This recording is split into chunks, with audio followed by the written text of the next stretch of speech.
Laura and this is John, and we've had the pleasure of curating this plenary, Partnership and People.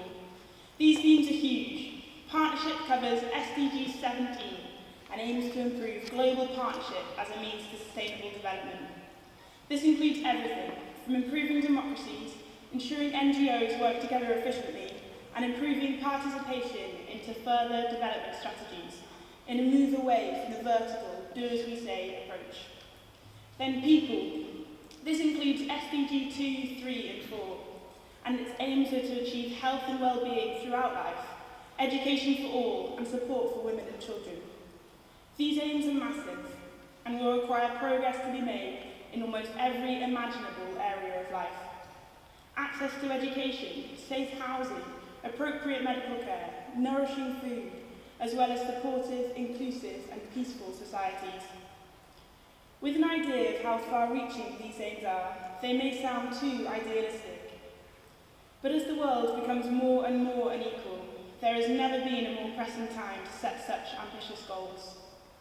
Laura's now going to give you a little exercise to wake you up.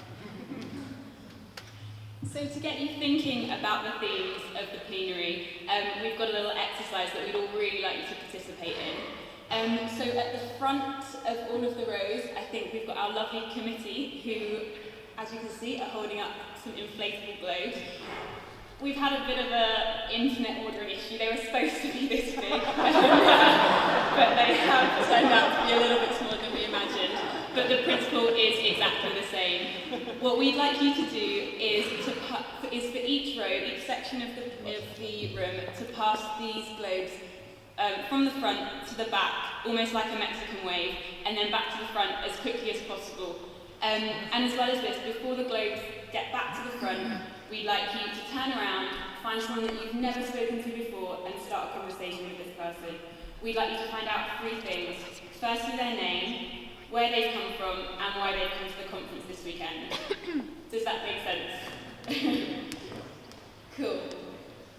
Ready? Go. Come on. Super, that's really great. It was great to have you all chatting, had to stop you from talking, which is great, that's what we wanted. We wanted you all to have a good chat. So thank you for getting involved with that. But there was a point to that exercise. How did you feel talking to the people that you didn't know? Conversations like this between all sections of societies, all nations, and countless organisations have taken place to create the Sustainable Development Goals and need to be maintained for sustainable development to be a reality. As far as this weekend goes, please take those conversations forward and learn as much as you can from everyone here in this room, because you'll get the most out of the weekend. So now, without any more games, we're going to move on to our speakers. We are incredibly lucky to have 3 unbelievable speakers here this morning. And it's a privilege for me to introduce the first one, Dr. Simon Rushton. Simon is a faculty researcher and lecturer at the Department of Politics at the University of Sheffield, and he's come all the way down this weekend. He has a wide range of interests, including the global governance of HIV and AIDS, global health partnerships, and delivering healthcare in conflict and post-conflict states. And we are so excited to hear more from him. Simon is going to kick off the plenary by giving us some context and talking about the shift from the Millennium Development Goals into the post-2015 era around the themes encompassed by partnership and people. Please could you join me in giving a really warm welcome to Dr. Simon Rushton. Great, thank you. Thank you, Laura, for introducing me, and thank you for inviting me. It really is a pleasure and a privilege to be here. There are some invitations which, when they land in your inbox, you kind of groan and think, can I be bothered to do that or not? This is one that I was eager to do. I love Medsin, it's the best of student organisations. It's a real privilege to be in a room full of really smart people who want to change the world and who are out there changing the world. So it's a real pleasure and a privilege for me to be here today. As Laura said, I'm just going to set a little bit of the scene. I'm going to talk a little bit about the Millennium Development Goals and the shift to the Sustainable Development Goals. And partly what I'm interested in is thinking about how good are the Sustainable Development Goals? Are there reasons to be cheerful in there? Are there things which are better and promise to be better than the Millennium Development Goals? So, it's a few months, as we've already heard, and as we saw on the Star Wars themed introduction, it's a few months since those world leaders met in New York back in September last year and revealed to us the sustainable development goals. That was the culmination of years, as we've already heard, years of politicking about what those goals are going to be. And for politics geeks like me, that was a real interesting process to watch and to follow. And what we saw in September, of course, were world leaders standing on the world stage, presenting themselves as the saviours of the world's poor, showing us what a great job they've done with these sustainable development goals. So I think now some of that dust settled, it's a good time to take a look. Stand back, take a look, think about how good those goals are, maybe compare them a little bit with the Millennium Development Goals that preceded them.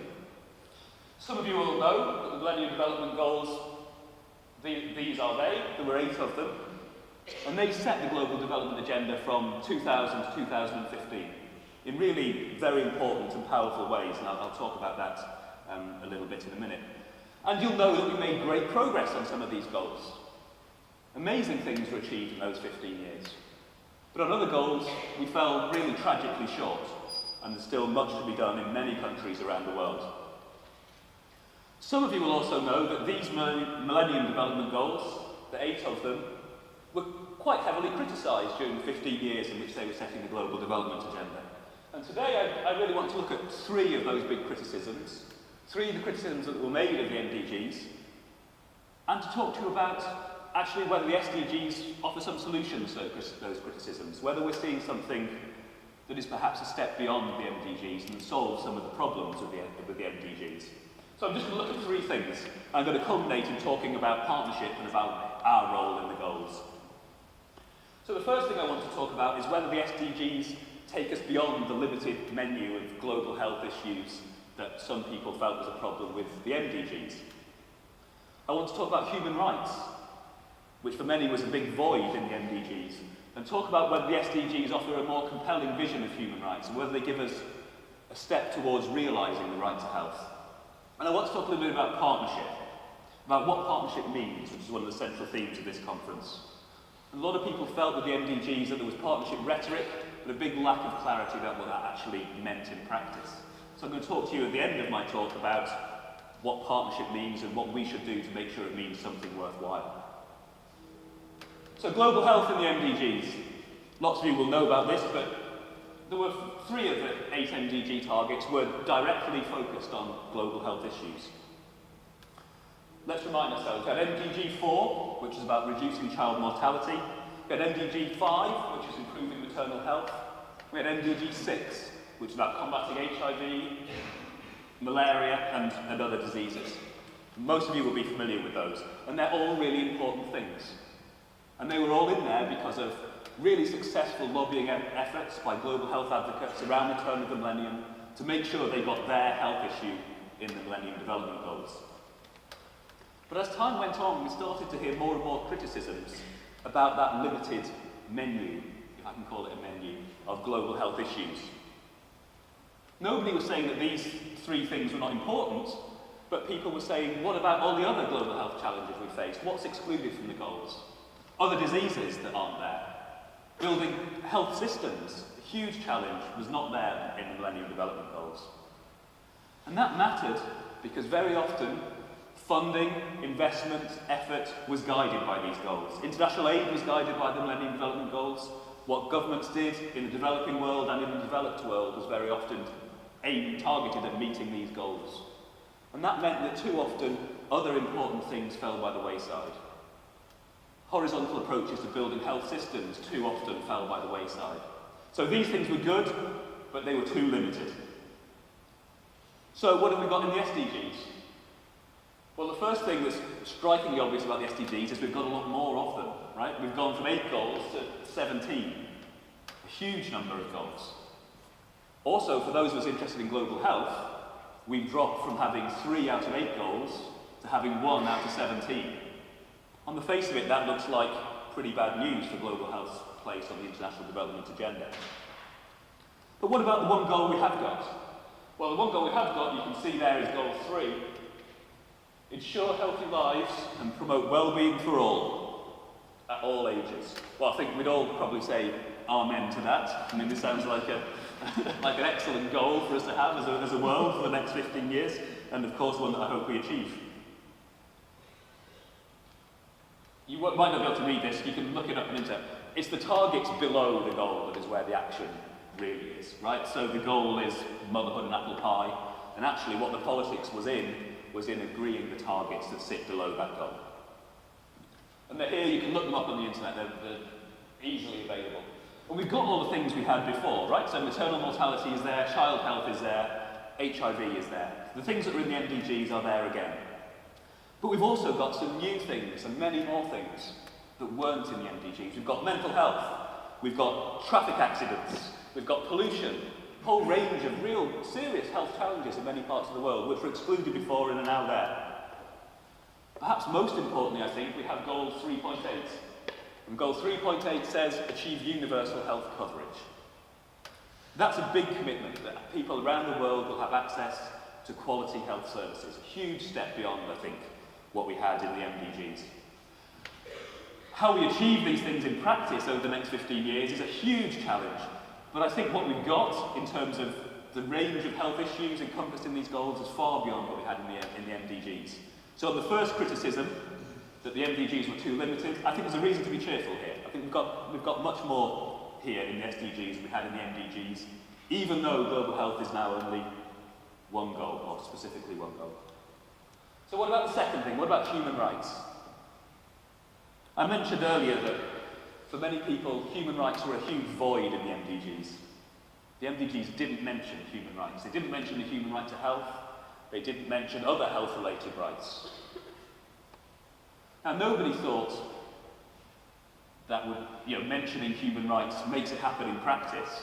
Nobody thought that mentioning it in the MDGs is the same as realising the right to health. But people argued that it was an important thing to have it in there, and it wasn't there. That having it in there would have been an important marker, and a step, perhaps, towards the realisation of the right to health and to more equitable global health policy. The problem with human rights language, as people interested in politics like me and all of you will already know, is it's very difficult to get countries to agree on human rights. Countries don't like to sign up to human rights, specifically to certain types of human rights. So what did we get in the SDGs? Have we got human rights in the SDGs in a way that we didn't have in the MDGs? Well, we've got some progress. I think this is, a story of some progress, but perhaps not everything we wanted. We haven't got the phrase right to health in the SDGs. It's not there. And in some ways that's disappointing. As I said, that could have been an important marker, I think, for saying this is something that the world believes in, something that the world has a commitment to delivering. But we did get some other things. So I've already mentioned universal health coverage, right? This, I think, includes some important elements of the human right to health. The very fact that it's universal starts to sound like this is something which is the right of everybody. Right? So this is at least hinting towards, I think, the human right to health. Where we really saw progress was actually not in the health goal at all. It was in goal 5 on gender equality. And here we got this. Something which is in the SDGs which was not in the MDGs. Ensure universal access to sexual and reproductive health and reproductive rights. This one, I think, was a huge step forward and actually in many ways a huge political achievement. Any of you who are interested in reproductive health rights and have followed debates about reproductive health rights will know how political those debates are. There are many states, for political and religious reasons, who won't usually agree to including things about reproductive health rights in these kind of big global documents. And here it is in the SDGs. So I think this is a reason to be cheerful. I think it's a great achievement and something that we can hopefully build on in realising those rights. So a mixed record on human rights in terms of transition from the MDGs to the SDGs, but I think some really important progress. Finally, partnership. One of the themes of this conference today, and I wanted to say just a little bit about that and about what we can do with partnership. So partnership was there in the MDGs. It was the final goal, goal 8, and many people didn't really know what it meant. It felt a bit kind of tacked on to the end of these much more specific goals. There was lots of nice rhetoric there about developing a global partnership for development. And there were some specific targets underneath it about overseas aid spending, about creating partnerships with the private sector, with civil society and so on. But there was never a feeling that anybody really knew exactly what this goal meant. I think it's really interesting when you look at the SDG targets on partnerships. This is goal 17. Strengthen the means of implementation and revitalise the global partnership for development. That revitalise, it sounds almost to me like an admission that the MDGs failed. Right? We didn't manage in 2000 to 2015 to create a working global partnership for development. We need to revitalise that, and we need to do better this time. And what I'm going to say is that actually part of doing better this time is down to all of us. So what does it mean? And what should we be doing as partners in this process? And I think there's often quite a lot of cynicism about the partnership rhetoric, and I think there are good reasons for a lot of cynicism about the partnership rhetoric. We hear every day in both our national and global political conversations about the importance of public-private partnership in delivering public goods, and sometimes deliver public goods. But too often they don't deliver the kinds of things that we want them to deliver. Too often the interests of the private sector are not aligned with broader global health equity. So again, that's in there. It's fashionable to have public-private partnership in there. It's inevitable that it's going to be in there, and we need to make the best of that and to make sure the private sector is driving towards global health equity, not against it. But it's not just about partnership with the private sector, it's also partnership with civil society. And we are civil society. The people in this room are civil society, and that makes us partners in this process. And I think we really need to take that role seriously. I think we need to be partners in this process, but we need to be really difficult and awkward partners in this process. I think that's really important. I think our job is about holding to account. It's about holding our governments to account for the things they've promised. It's about holding governments in the developing world to account for the things they've promised. As I said, it's about holding the private sector to account for the things that they should be doing and for the things that they should not be doing. So as civil society and as partners in this process, we need to be doing all the things that Medsin does. We need to be publicising injustice. We need to be calling for action. We need to be organising for action. We need to be strategising on how we can achieve things, how we can make the world a better place. And then we'll really have a reason to be cheerful. Thank you.